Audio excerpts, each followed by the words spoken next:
Major funding for KPBS Evening Edition has been made possible in part by Bill Howe Family of Companies, providing San Diego with plumbing, heating and air, restoration, flood and remodeling services for over 40 years. Call 1-800-BILL-HOWE or visit billhowe.com. And by the Conrad Prebys Foundation, Darlene Marcos Shiley, and by the following.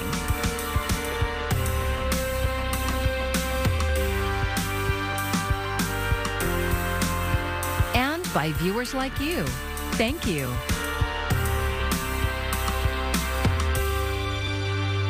Good evening. It's Tuesday, June 7th. Thanks for joining us. I'm Maya Trabulsi. It's becoming an all too common cry on school campuses. Students demanding gun reform. And today, students locally walked out of class and right into the heated debate of gun violence. One campus in particular has become the center of protest and activism for young people who want to be heard. Here's KPBS education reporter MG Perez. We watched this student walk out and rally from a distance this afternoon. Unlike past protests here at Patrick Henry High School, administrators did not welcome the attention. You can't be on campus right here. Students walked out during their lunch hour in support of gun control reform and demanding their school be a safe place after they say they experienced a threat of their own. When we heard yesterday that there was a potential threat of a school shooting during our rally, it wasn't impossible. It wasn't something that is far-fetched. It was way too real. These students joined thousands of others around the country who walked out at the same time today. The massacre in Uvalde, Texas, and the continued body count of young victims in school shootings is too much for them. A student might come and cause violence at my school, whether that be not only a student, anybody. Anybody can have access to guns who's 18 a rifle. That's insane. The conversation about gun violence is clearly an emotional one and not simple. Gun owners have their own impressions of what should happen following yet another school shooting. It's not the gun, all right? It's the societal failure. Matt Clear is a decorated military man, having served with the U.S. Navy Seabees, participated in military SWAT teams, and trained Navy SEALs in combat. Since he retired in 2013, he's operated the Active Shooter Defense School in San Diego County.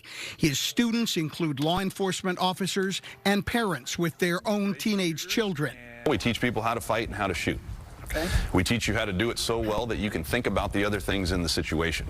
If you know how to do something to a point where you don't have to think to do it, you can think about everything else that's going on in the room at the moment. Clear is so committed to the Second Amendment and gun use education, he is making an offer to any San Diego educator willing to take him up on it. School teachers train for free. I'm not going to provide ammo or anything. You bring your guns, you bring your ammo, we will teach you how to use them. Students at Patrick Henry High School are committed to their beliefs and their movement too. It needs people who are willing to take the moment to speak out. It takes a ripple to start a wave. This wave has come ashore. MG Perez, KPBS News. And more harrowing details are coming to light about what happened inside Robb Elementary in Uvalde, Texas, where a gunman opened fire, killing 19 students and 2 teachers. As Chris Nguyen reports, one teacher is now speaking out about what he told his students to do to try and stay alive. From a hospital in San Antonio, a teacher who survived the Uvalde shooting offered the most vivid account yet of what happened inside his classroom. The kids started asking out loud, Mr. Reyes, what is going on? And I said, I don't know what's going on, but let's go ahead and get under the table and act like you're asleep.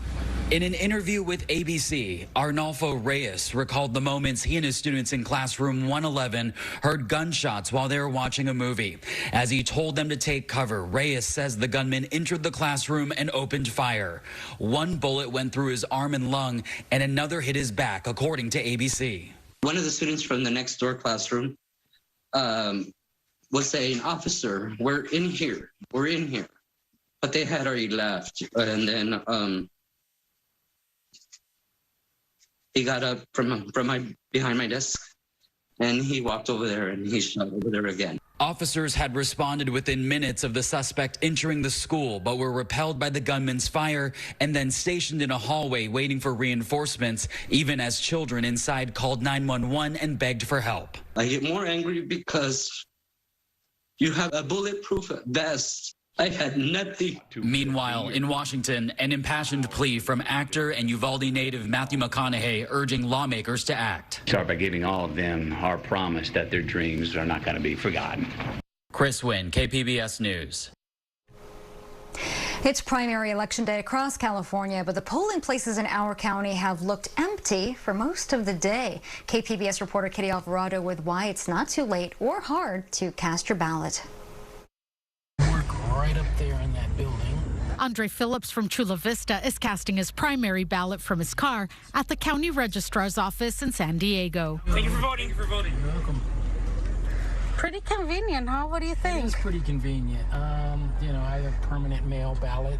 I think it's the best way to go. Typically, the registrar's office is buzzing on election day. People voting, dropping off ballots, and employees directing traffic and sorting ballots. But Registrar of Voters Cynthia Paz says that despite the many options and opportunities San Diegans have to vote, many just won't show up. We anticipate anywhere from a 30 to a 40% turnout in this primary. Rolling off of the recall election just this last year, we saw a 60% turnout. She says in San Diego County, before voting by mail was the norm, 80% of registered voters permanently registered to vote by mail. So the polling centers are expected to be a little more sparse. Over 1.9 million ballots were mailed out to the county's registered voters nearly a month ago. So many people have already acted on those ballots. We've received back in the office close to 400,000 mail ballots that will be part of that first election night count tonight. Jim Aiken, the site manager of the SDSU polling center, has been working on election day for decades. He says he's not seeing a lot of voters, but he is seeing a lot of people walking in and registering to vote for the very first time. It's actually a wonderful experience for old guys like me to see someone who turned 18 the day before walk in and say, "My mom said I could come in and vote." And we say, she was right. Keith Reed is proud to exercise his right to vote. He says it's easy and finds it hard to believe people sit out on election day. It's important because all the things that's happening in the world today, we need to tell people what's going on and tell people what we want. So therefore, you can't complain if you don't vote. For Manuel Unanua from Chula Vista, voting is about having a say in how the problems in our community will get solved. For me, coming to vote is a big thing. I mean, I want to be part, of the solution, not of the problem. If you lost your ballot, no problem. You can vote provisionally at any polling location. Polling centers are open until 8 o'clock tonight. Kitty Alvarado, KPBS News. A fourth COVID vaccine may soon be on the market. FDA vaccine advisors voted today to back Novavax's vaccine. It was found to be 90% effective among adults 18 to 65 and about 79% effective for adults over the age of 65. Novavax's vaccine would include 2 doses given 3 weeks apart and a third dose booster after 6 months. Common side effects included pain at the injection site and muscle ache and rare cases of heart inflammation as seen in COVID vaccines already on the market. Novavax says its vaccine would protect against Omicron and other circulating variants, and it's already being used in Europe, Canada, and in Australia. June is Pride Month, and many local cities are holding special events. And as KPBS North County reporter Tanya Thorne shows us, one resource center works year-round to serve, advocate, and empower the LGBTQ community. It's a busy week at the North County LGBTQ Resource Center in Oceanside. Staff is prepping for their Pride by the Beach event this Saturday. Lisa Nava is the events director. Our Pride by the Beach used to be on Coming Out Day in October, so this is actually our first in-person celebration in the month of June. While the last-minute details come together for the family-friendly event, staff says the Resource Center is always busy. Alan Acevedo, the center's director of operations, says they work year-round to serve, advocate, and empower the LGBTQ community and beyond. We recognized early on here in North County that we needed more representation to bring our community together, and we also needed a place where people could stop by and share and hold space for one another and have that be an easy, low barrier way for people to come in, understand what we do here at the center, and then be connected to the services that we offer. Although the center is based in Oceanside, they serve all of the surrounding North County cities and offer services to everyone, not just the LGBTQ community. To people who need help and services navigating housing, mental health services. We also have a food distribution program here that's open to everybody, and we offer STI navigation and HIV testing here on site, also free. Acevedo says the center's real impact comes from being a safe space open to all. So we know in just having this space here and letting people be able to come in here to use a computer, to have a place to check out a book from our free library, or even just hang out and get to know other people, it creates a safe space where people can then begin to unpack maybe some trauma or some negative experiences that they've dealt with, and then connect with us about what their actual needs are. Acevedo says the center is bursting at the seams with all of the services and support they have, that they are looking for a bigger space. And Nava says that's what this weekend's event is all about. Fighting for resources, fighting to be recognized, fighting against police brutality, and that is at the heart of every Pride celebration. Pride by the Beach is this Saturday from noon to 6 p.m. near Oceanside Civic Center. The event is family friendly and alcohol free. Tanya Thorne, KPBS News. Ukrainians are still fleeing their homes as Russia continues to wage war. Some refugees have made it to San Diego. KPBS health reporter Matt Hoffman introduces us to San Diegans who are stepping up to help one Ukrainian family. All right. This dental procedure is months in the making, delayed by war in Ukraine. We are in a very serious and heartbreaking situation.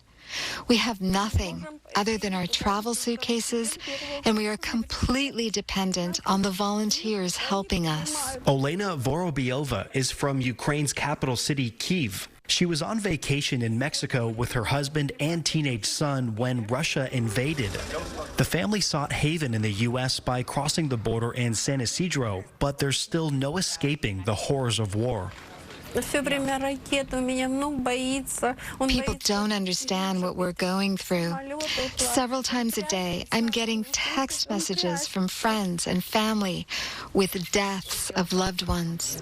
Once in San Diego, Vorobyova and her family moved into a host home with La Jolla resident Jane Wehrmeister. I had seen everything that was going on, and down at the border, how people were able to come across under humanitarian parole. However, I realized, well, where do they go once they cross the border?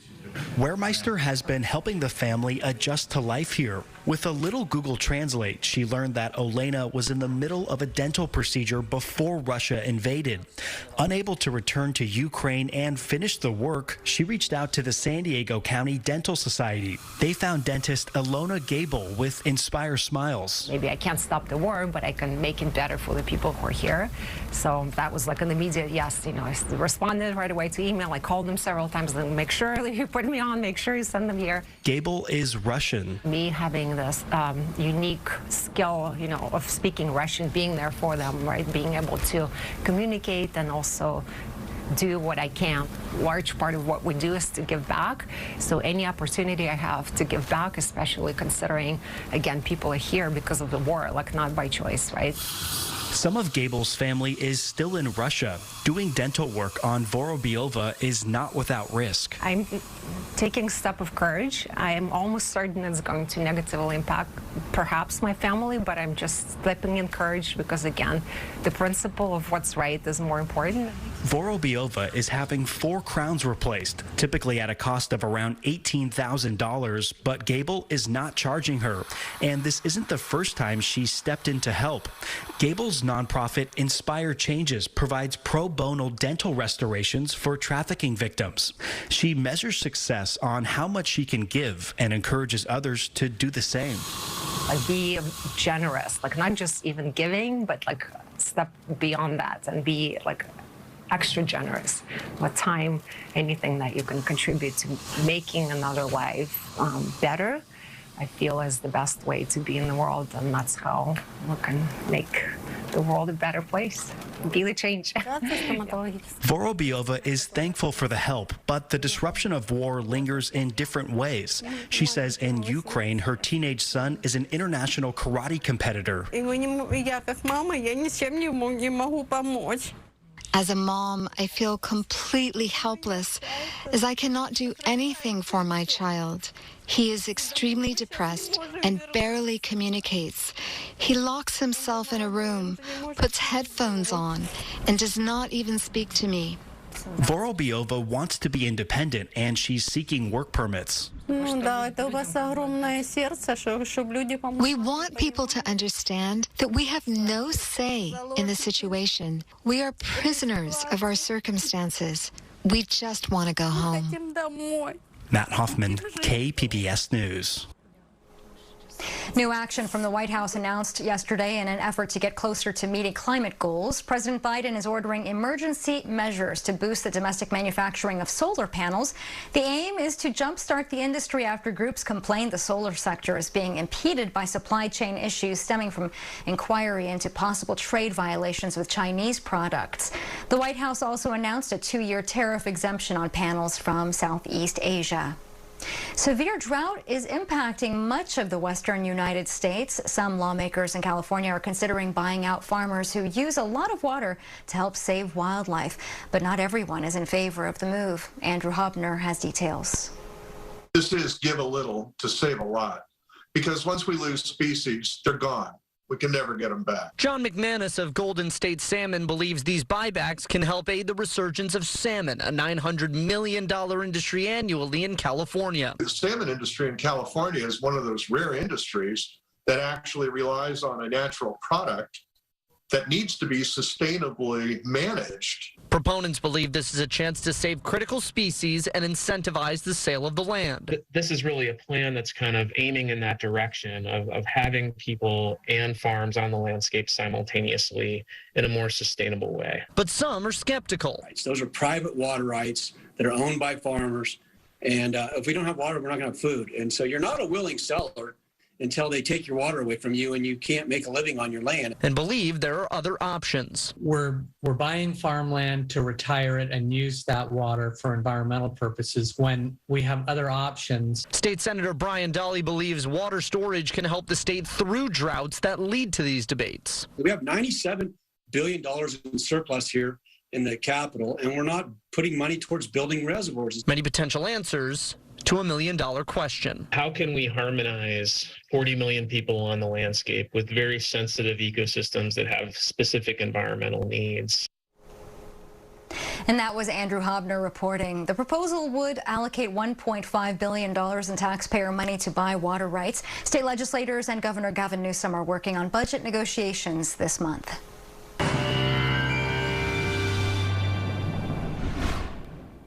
Glad to have you with us here on KPBS News. I'm Marvin Gomez with a quick look at the forecast for us here in San Diego County. It's all about the heat, especially across inland areas, and the heat is going to extend into the weekend. Along the coast, we're going to be experimenting those low clouds at night and into the morning hours. Some locally dense fog is going to be possible as well. And finally, perhaps into early next week, we may have a slight cool down across most of the region. Here's a quick look at some of our current weather alerts, and not a whole lot for the coastline and across the mountains. It is going to be across the deserts and towards the east where there's an excessive heat watch in place. The worst of the heat taking place from Thursday into Sunday. Here's a quick look at tonight's forecast for San Diego County. Mount Laguna, 66 degrees our low temperature, 74 in Borrego Springs. Temperatures cooling down into the mid and low 60s closer towards the coast. And as we transition into our Wednesday, it's going to be about the summer sizzle across the desert southwest, the Four Corners, and obviously into inland areas in San Diego County. So if you look at Borrego Springs, they're going to be climbing up to 106 for the afternoon, 78 degrees in Mount Laguna. Make sure you are staying hydrated out there and closer to the coast.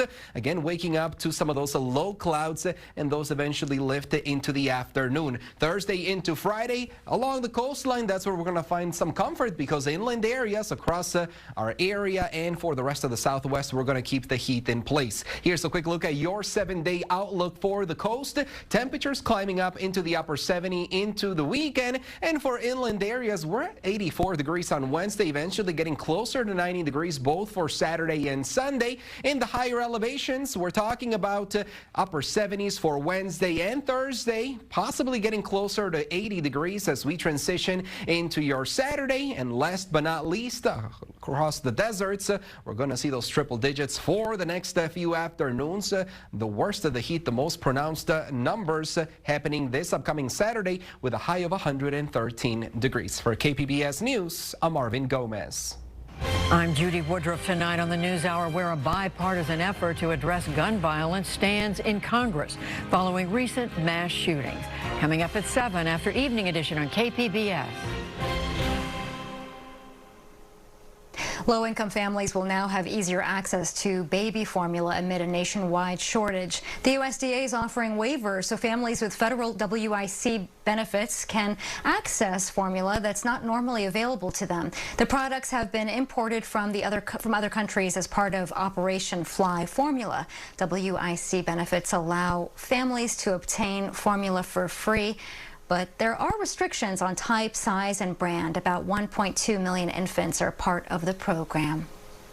As the U.S. turns to other countries for help in dealing with the formula shortages, milk banks across the country are stepping up to ease some of the burdens for many struggling families. And one of them is right here in San Diego. Isabel Rosales has a closer look. Wow, thank you so much. Megan Doyle is one of the growing number of moms donating their extra supply of breast milk. The Navy pilot and mother of 5-month-old June says the baby formula shortage has inspired her to step up. As a sailor and in the Navy and an officer, you learn to be selfless.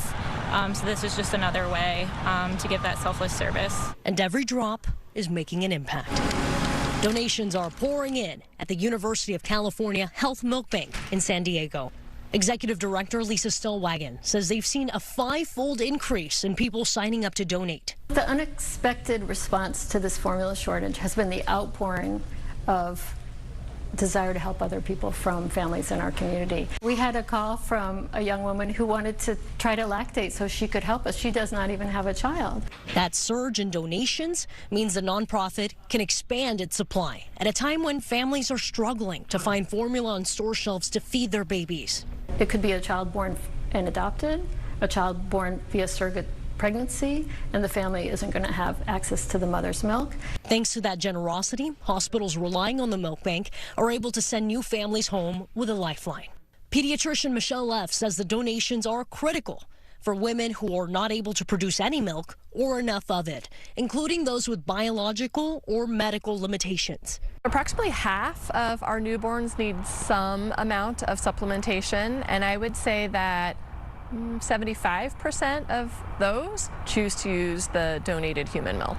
Back at the milk bank, before that precious liquid reaches hospitals or homes, donors are required to take a questionnaire, get written clearance from a doctor, and take a blood test. It's just a safety thing. Then that donated milk is pasteurized and tested. And while there are large-scale efforts underway to ease the formula shortages, this is going to help so many people. Moms are taking action and helping each other during this desperate time. It actually makes me feel really sad, but also happy that I'm able to help, you know? I'm Isabel Rosales reporting. The 4-day work week is getting a trial run. Some 70 companies involving 3,300 employees are giving it a try in the UK. The pilot program, the largest of its kind, will last 6 months and will range in businesses from financial services to education and restaurants as well. Workers won't get a pay cut, and companies say it's a way to improve mental health and the well-being of their workers. Researchers say productivity often increases and it allows more family time, and it reduces traffic, pollution, gas, and other costs, even employee sick days. Similar 4-day trials will take place in the U.S. and Canada in October. Two San Diego icons united by sport. A mural of Major League Baseball Hall of Famers Ted Williams and Tony Quinn was unveiled at Hoover High School today, and photojournalist Matt Bowler has a look. Art has a transformative power. It can alter a space as much as it can alter our consciousness. With this painting behind me, it is my hope that the achievements and contributions of these two men will continue to inspire and educate the people of today, tomorrow, and of the generations to come. We all know the story of Ted Williams, and one of the great San Diegans, and of course a graduate of Hoover, but we need to tell the story a little bit deeper. Ted Williams is a brown ball player, and not many people know that. So Ted Williams' mother is Latina. Oh, I remember the day Ted came up to Tony, and Tony was so nervous, he was sweating, and he was like, "Leash, did you see that?" Ted came up and talked to me, and that day when Ted came up to him, their relationship just blossomed from there on. When Tony was around, you heard that laugh? If you've ever heard it, in YouTube, check it out. It's got to be this summer. And it's just infectious. A few days before Tony passed away, one of his requests was, "Don't let the people forget about me." We want other schools to think about who's come through their campuses, who's done amazing things, and who's fought to make the world a better place, and let's figure out ways to tell those stories as well. So this is the beginning, and it's something we want to see go forward in San Diego. And you can find tonight's stories on our website, kpbs.org. Thanks so much for joining us. I'm Maya Trabulsi. Good night. Major funding for KPBS Evening Edition has been made possible in part by Bill Howe Family of Companies, providing San Diego with plumbing, heating and air, restoration, flood and remodeling services for over 40 years. Call 1-800-BILL-HOWE or visit billhowe.com. And by the Conrad Prebys Foundation, Darlene Marcos Shiley, and by the following: